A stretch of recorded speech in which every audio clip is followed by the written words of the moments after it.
এই জনসভা আজ, সেজন্যই আমরা আজ এখানে একত্রিত হয়েছি। এই যে এই নির্বাচন অর্থাৎ কি?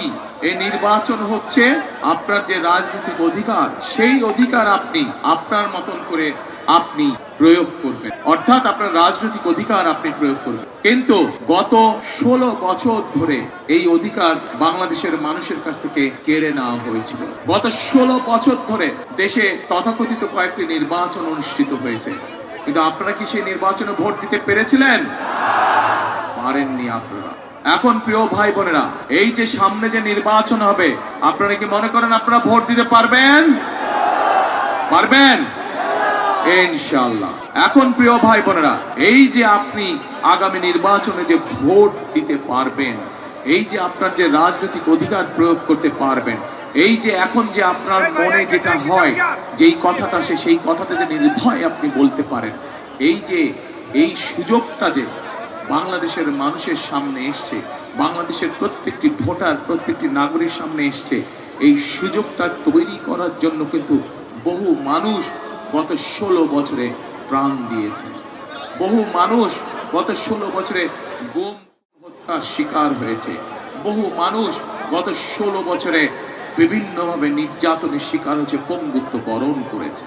বিশেষ করে যে স্বৈরাচার পালিয়ে গিয়েছে জনগণের গণ অভ্যুত্থানে, সেই 2024 সালের জুলাই আগস্ট মাসে সেই স্বৈরাচার ক্ষমতা ধরে রাখার জন্য 1400 মানুষকে হত্যা করেছে, 20,000-এর মতন মানুষকে তারা বিভিন্নভাবে আহত করেছে, হাজারের উপরে মানুষ অন্ধত্ব বরণ করেছে। এবং আজ আমাদের এখানে সেই সামনে জুলাই শহীদদের পরিবার, জুলাই আহত যোদ্ধা আমাদের সামনে বসে আছে। প্রিয় ভাই বোনেরা, এই যে মানুষগুলো গত 16 বছরে জুলাই আন্দোলন ধরে গত 16 বছরে হাজারে মানুষ নিজের জীবন উৎসর্গ করেছে, বহু মানুষ পঙ্গুত্ব বরণ করেছে। এই যে তাদের আত্মত্যাগ, এই আত্মত্যাগ তো আমরা বৃথা যেতে দিতে পারি না। পারি কি? আমরা বৃথা যেতে দিতে পারি না। তারা আমাদের গণতান্ত্রিক অধিকার ফিরিয়ে এনে দিয়েছে। প্রিয় ভাই বোনেরা, 1971 সালে বাংলাদেশের মানুষ জীবন বাজি রেখে যুদ্ধ করেছিল। সেই যুদ্ধের মাধ্যমে আমরা আমাদের এই দেশকে স্বাধীন করেছি। 2024 সালের জুলাই যোদ্ধারা তারা নিজের জীবন উৎসর্গ করে, নিজের সবকিছু বিসর্জন দিয়ে সেই স্বাধীনতাকে তারা রক্ষা করেছে। এখন প্রিয় ভাই বোনেরা, 12 তারিখে নির্বাচন। এই নির্বাচনে মানুষ তার রাজনৈতিক অধিকার প্রয়োগ করবে, কিন্তু শুধু রাজনৈতিক অধিকার প্রয়োগ করলে আজকে চলবে না।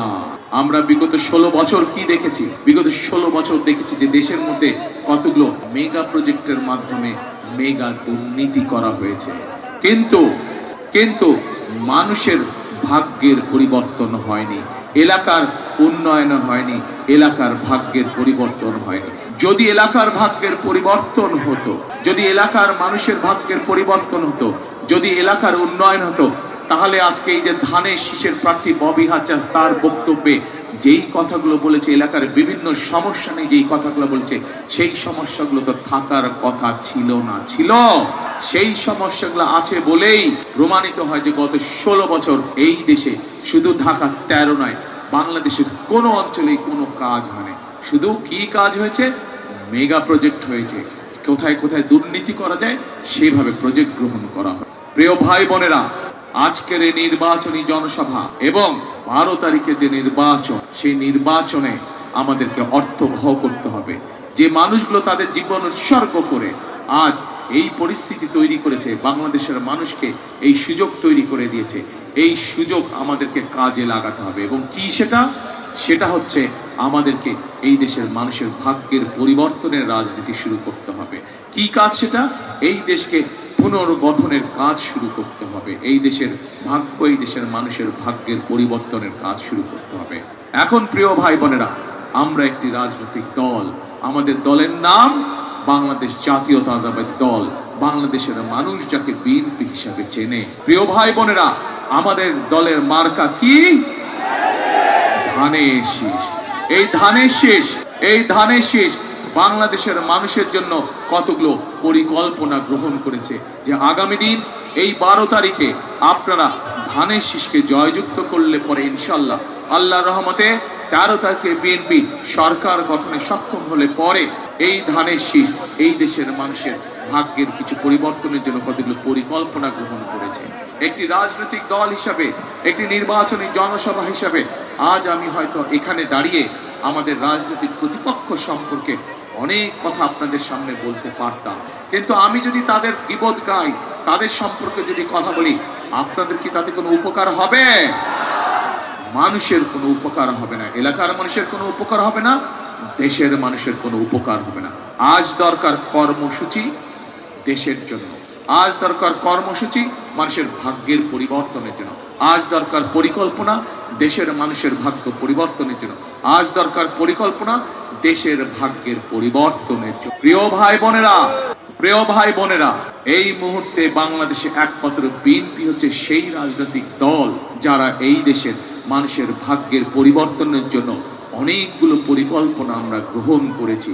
যেই পরিকল্পনাগুলো ইনশাল্লাহ আমরা বাস্তবায়ন করতে সক্ষম হব আপনারা যদি ধানের শীষকে বিজয় করেন, আপনারা যদি ধানের শীষকে জয়যুক্ত করেন। বিএনপি আল্লাহর রহমতে সরকার গঠন করলে আমরা এই পরিকল্পনাগুলো বাস্তবায়ন করব। আমরা সেই কাজগুলো করতে চাই যে কাজগুলো মানুষের পক্ষে করা সম্ভব। আমরা এমন কোনো কাজ করতে চাই না, এমন কোনো কাজের প্রতিশ্রুতি আমরা দিতে চাই না যা মানুষের পক্ষে সম্ভব নয়। সেজন্যই প্রিয় ভাই বোনেরা, এই যে এই বাংলাদেশ, যে বাংলাদেশের জনসংখ্যা প্রায় 20 কোটি, এই 20 কোটি জনসংখ্যার অর্ধেক হচ্ছে আজ নারী। আমরা যদি এই মা বোনদেরকে দেশের ভাগ্যের পরিবর্তনের উন্নয়নের রাজনীতির সাথে যদি সম্পৃক্ত না করি, তাহলে কোনোভাবেই দেশের ভাগ্যের পরিবর্তন করা সম্ভব না। দেশনেত্রী বেগম খালেদা জিয়া যখন দেশ পরিচালনার দায়িত্বে ছিলেন, এই দেশের নারীদেরকে শিক্ষিত করার জন্য উনি মেয়েদের শিক্ষা ব্যবস্থা প্রথম ক্লাস থেকে ক্লাস 1 থেকে শুরু করে ক্লাস 12 পর্যন্ত উনি বিনামূল্যের ব্যবস্থা করেছিলেন। সেই বোনেরা, সেই মেয়েরা আজ শিক্ষিত হয়েছে। আজ আমরা আমাদের দেশের নারীরা ছেলেদের মতন সমান সমান হারে শিক্ষিত। কিন্তু শুধু শিক্ষিত হলে চলবে না। আগামী গত বিএনপি সরকার দেশের নারীদেরকে শিক্ষিত করেছে। আমরা সিদ্ধান্ত করেছি ইনশাল্লাহ আগামীতে বিএনপি সরকার গঠন করলে এই মা বোনদেরকে আমরা অর্থনৈতিকভাবে স্বাবলম্বী করে গড়ে তুলতে চাই, এবং সে কারণেই আমরা সিদ্ধান্ত গ্রহণ করেছি যে বাংলাদেশে আগামীতে বিএনপি সরকার গঠন করলে পরে আমরা ধীরে ধীরে প্রত্যেকটি খেটে খাওয়া মানুষের কাছে, প্রত্যেকটি খেটে খাওয়া গৃহিণী, পরিবারের গৃহিণীর কাছে, মায়ের কাছে আমরা ফ্যামিলি কার্ড পৌঁছে দিতে চাই। যে ফ্যামিলি কার্ডের মাধ্যমে প্রত্যেকটি পরিবার প্রতি মাসে সরকারের পক্ষ থেকে একটি সহযোগিতা পাবে, এবং ধীরে ধীরে এই সহযোগিতার মাধ্যমে সেই পরিবারটি আস্তে আস্তে স্বাবলম্বী হবে। একটি একটি করে পরিবার স্বাবলম্বী হবে। আস্তে আস্তে শত পরিবার, হাজার পরিবার, লক্ষ পরিবার, কোটি পরিবারে ইনশাল্লাহ একদিন স্বাবলম্বী হয়ে উঠে দাঁড়াবে। পরিবার যখন স্বাবলম্বী হবে, গ্রাম স্বাবলম্বী হবে, উপজেলা স্বাবলম্বী হবে, জেলা স্বাবলম্বী হবে, বিভাগ স্বাবলম্বী হবে, এবং পরিশেষে বাংলাদেশ স্বাবলম্বী হয়ে উঠবে। প্রিয় ভাই বোনেরা, আমরা সিদ্ধান্ত গ্রহণ করেছি, পরিকল্পনা গ্রহণ করেছি। আজ আমরা এই বাংলাদেশ কৃষি প্রধান একটি দেশ। এই দেশের কোটি কোটি মানুষ কৃষি পেশার সাথে জড়িত। আজ এই জনসভায় আপনারা যারা উপস্থিত আছেন, আপনাদেরও বহু আত্মীয় স্বজন, পরিবার পরিজন আছে যারা গ্রাম দেশে বাস করেন, যারা কৃষির সাথে সম্পর্কিত আছেন না? বহু এখানে উপস্থিত প্রায় প্রত্যেকটি মানুষ। সেই কৃষক ভাইদের পাশে আমরা দাঁড়াতে চাই। কৃষক ভাইদের অর্থনৈতিক মেরুদণ্ড আমরা মজবুত করে গড়ে তুলতে চাই, যাতে কৃষক ভাইরা তাদের কষ্ট থেকে বেরিয়ে আসতে পারেন। এবং এই জন্য আমরা সিদ্ধান্ত গ্রহণ করেছি যে আমরা সরকার গঠনে, ইনশাল্লাহ সরকার গঠনে সক্ষম হলে পরে আমরা বাংলাদেশের সকল কৃষক ভাইয়ের কাছে কৃষক কার্ড নামে একটি কার্ড পৌঁছে দিতে চাই। প্রিয় ভাই বোনেরা, যার মাধ্যমে কৃষক ভাইরা সরকারের পক্ষ থেকে কৃষক ভাইদের জন্য যে সকল সুযোগ সুবিধা থাকবে, বিনামূল্যে বীজ, বিনামূল্যে সার, বিনামূল্যে কীটনাশক ওষুধ সরাসরি আমরা কৃষক ভাইদের কাছে পৌঁছে দেব। শুধু তাই নয় প্রিয় ভাই বোনেরা, আমরা সিদ্ধান্ত গ্রহণ করেছি যে এই মুহূর্তে সারা বাংলাদেশে যত কৃষক আছে তার মধ্যে যাদের 10,000 টাকা পর্যন্ত কৃষি ঋণ আছে, আমরা সেই কৃষি ঋণ সুদ সহ ইনশাল্লাহ আমরা মওকুফ করার ব্যবস্থা করব। প্রিয় ভাই বোনেরা, এই এলাকার একটি বিশাল সমস্যা আছে। সেই সমস্যাটি শুধুমাত্র এই এলাকায় নয়, এই এলাকায় যেরকম একটি সমস্যা আছে, সারা বাংলাদেশে এই সমস্যা আছে। কি সেই সমস্যা? সেই সমস্যাটা হচ্ছে বাংলাদেশের লক্ষ লক্ষ তরুণ, লক্ষ লক্ষ যুবক আছে যাদের কাছে শিক্ষার আলো আছে, কিন্তু সমস্যা হচ্ছে তাদের কর্মসংস্থানের সমস্যা রয়ে গেছে। তাদের হাতে কাজ নেই, তাদের হাতে কর্মসংস্থান নেই। প্রিয় ভাই বোনেরা, আমরা বিএনপি পরিকল্পনা করে সিদ্ধান্ত গ্রহণ করেছি এই বাংলাদেশের তরুণ যুবকদেরকে, এই বাংলাদেশের তরুণদেরকে, এই ছেলে হোক মেয়ে হোক, তাদেরকে আমরা ভোকেশনাল শিক্ষা দিব, তাদেরকে আমরা আইটি শিক্ষা দিব, তাদেরকে আমরা বিভিন্ন টেকনিক্যাল শিক্ষা দিব, এবং শিক্ষা দেওয়ার মাধ্যমে আমাদের তরুণ সমাজকে আমরা দক্ষ মানুষ হিসেবে, দক্ষ কারিগর, দক্ষ শ্রমিক হিসেবে আমরা তাদেরকে গড়ে তুলতে চাই। এবং এই গড়ে তোলার মাধ্যমে তারা দেশে যেরকম ব্যবসা বাণিজ্য, চাকরি বাকরির ব্যবস্থা করতে পারবে, ঠিক একইভাবে এই মানুষগুলো বিদেশেও কর্মসংস্থানের ব্যবস্থা করতে পারবে।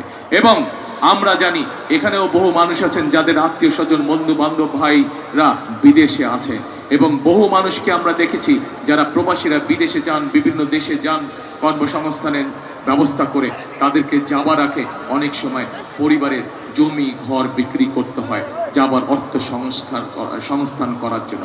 আমরা সিদ্ধান্ত গ্রহণ করেছি এখন থেকে ট্রেনিং পাওয়ার পরে যে সকল ভাইয়েরা, আমাদের তরুণ যুবকরা, তরুণ সদস্যরা যারা বিদেশে যাবে, তাদেরকে যেন আর জমি বিক্রি করতে না হয়, পরিবারের জমি, সেই জন্য তাদেরকে আমরা স্বল্প সুদে ক্ষুদ্র ঋণের ব্যবস্থা করে দিব, যাতে করে সেই ঋণের টাকা ব্যবহার করে তারা বিদেশে যায় এবং পরবর্তীতে ধীরে ধীরে তার যে ইনকাম, সেই ইনকাম থেকে তারা ঋণের টাকা পরিশোধ করবে ইনশাআল্লাহ। প্রিয় ভাই বোনেরা, আমরা দেশের মানুষকে চিকিৎসা ব্যবস্থা পৌঁছে দিতে চাই তাদের ঘরে ঘরে, বিশেষ করে গ্রামগঞ্জ, শহর, সকল জায়গায় আমরা সিদ্ধান্ত গ্রহণ করেছি সমগ্র বাংলাদেশে আমরা 1 লক্ষ স্বাস্থ্যকর্মী নিয়োগ করব।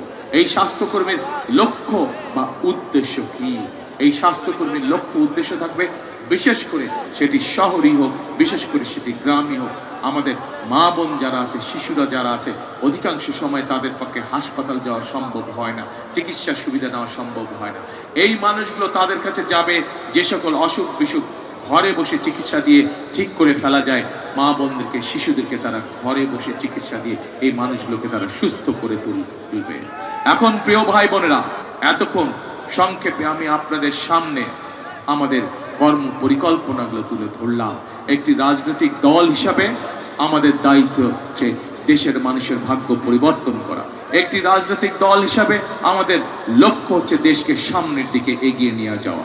একটি রাজনৈতিক দল হিসাবে আমাদের দায়িত্ব হচ্ছে দেশকে সঠিকভাবে পরিচালনা করা, যখন দেশের মানুষ আমাদেরকে দায়িত্ব দেয়। সেই জন্যই আমরা আমাদের কর্ম পরিকল্পনা ঠিক করেছি।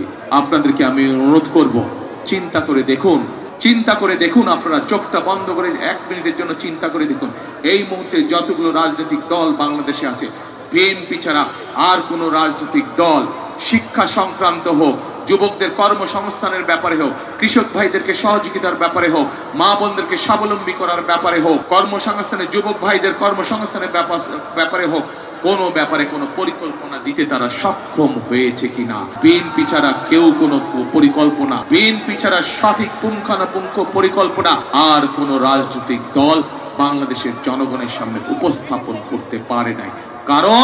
কারণ হচ্ছে একটাই, এই মুহূর্তে বিএনপি একমাত্র দল, একমাত্র রাজনৈতিক দল যাদের অভিজ্ঞতা আছে দেশ সঠিকভাবে পরিচালনা করা, যাদের অভিজ্ঞতা আছে দেশকে কিভাবে সামনের দিকে এগিয়ে নিয়ে যেতে হয়, যাদের অভিজ্ঞতা আছে কিভাবে দেশের মানুষের ভাগ্যের পরিবর্তন করতে হয়।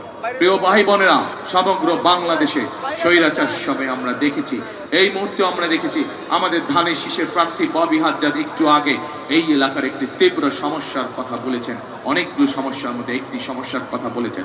আমরা চাই সেই সমস্যা শুধু ঢাকা 13 নয়, সেই সমস্যার সমাধান করতে আমরা চাই সমগ্র ঢাকা মহানগরীতে, সমগ্র বাংলাদেশে। কি সেটি? আমরা চাই এমন একটি পরিস্থিতি তৈরি করতে, এমন একটি দেশ তৈরি করতে যেখানে আমাদের মা বোনেরা সকাল হোক, দুপুর হোক, সন্ধ্যা হোক, রাত্রি হোক, দিনে যে কোনো সময় নিরাপদে চলাচল করতে পারবে। আমরা চাই এমন একটি নিশ্চিন্তে নিরাপদে চলাচল করতে পারবে। আমরা চাই আমাদের তরুণ যুবকরা, ভাইয়েরা, আমাদের মুরব্বীরা, তারা ব্যবসা বাণিজ্য, চাকরি বাকরি যেটাই করুক, নিরাপদে নিশ্চিন্তে তারা ব্যবসা বাণিজ্য চাকরি বাকরি করতে পারবে। আমরা চাই এমন একটি বাংলাদেশ তৈরি করতে, যেই বাংলাদেশে এলাকাবাসী সহ সমগ্র ঢাকাবাসী সমগ্র দেশের মানুষ নিশ্চিন্তে রাত্রে বেলায় তার ঘরে নিশ্চিন্তে ঘুমোতে পারবে।